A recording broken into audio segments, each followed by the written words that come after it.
Whatsoever you ask in prayer, believe you have received it, and it will be yours. And when you stand praying, if you hold anything against anyone, forgive them, so that your Father in heaven may forgive your sins. So let's look at this. Whatever you ask for in prayer, believe you have received it. This is the law of attraction stuff. This is the thing. You have to believe. It says, whatever you ask in prayer, believe you have received it, and it will be yours. This concept of being so grateful and love that you have received something.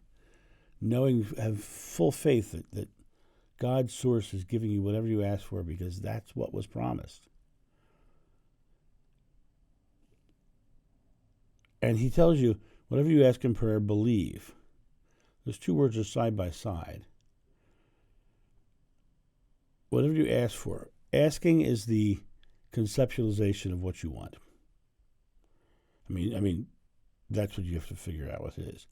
Believing is the way you actually put the asking into action. You have to believe it. That's what he says right here. Whatever you ask in prayer, believe you have received it, and it will be yours. But asking without believing never creates an outcome. Shakespeare said, words without thoughts never to heaven go. It's a reality. You have to believe the outcome. Here's the next part. If you hold anything against anyone, forgive them, so that your Father in heaven may forgive you your sins. Okay? Let's start with this first part. If you hold anything against anyone, forgive them. If you're holding something against somebody, that is your animosity that you are carrying. That is your fears and anxiety held within you. You're holding something against them because they have in some form made you feel as if love was being pulled from you. Because the one fear that we all go through is the fear of not being loved. And loved is often reframed into different words. Respect, so you have these varying degrees. And in some form, when you're holding something against someone, maybe they were a parent who was supposed to love you unconditionally and didn't. Maybe they were a friend who ended up ripping you off.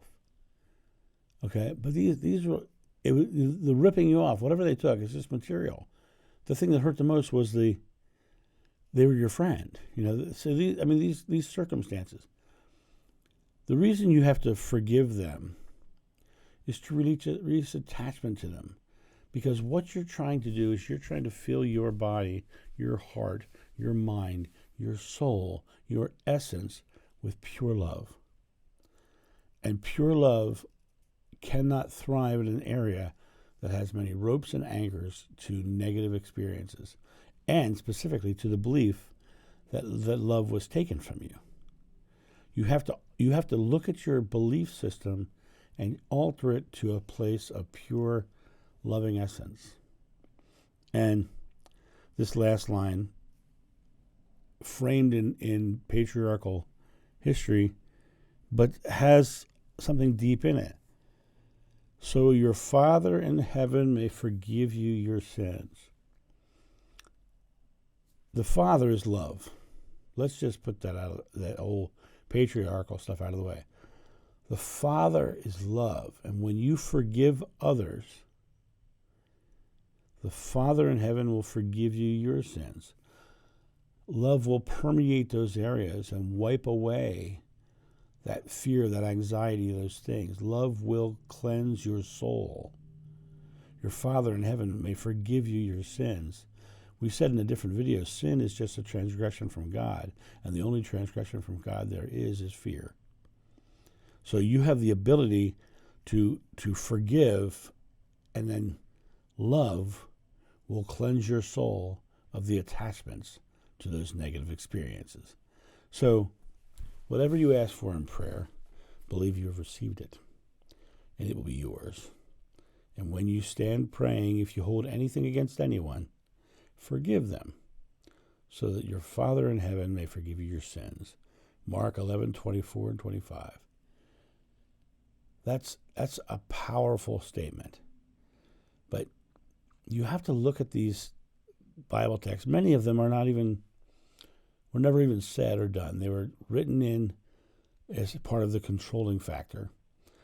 Many of them were written by people who could not grasp the broad concept that God is love. The most esoteric book in the Bible is John, and John's the one who wrote God is love, right?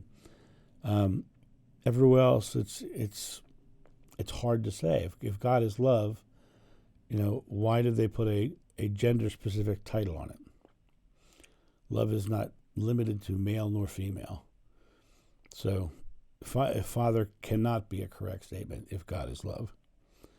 And your sins, your transgressions, your fears can be wiped out through forgiveness and through love. Have a great day, and I'll talk to you soon. See ya. Bye.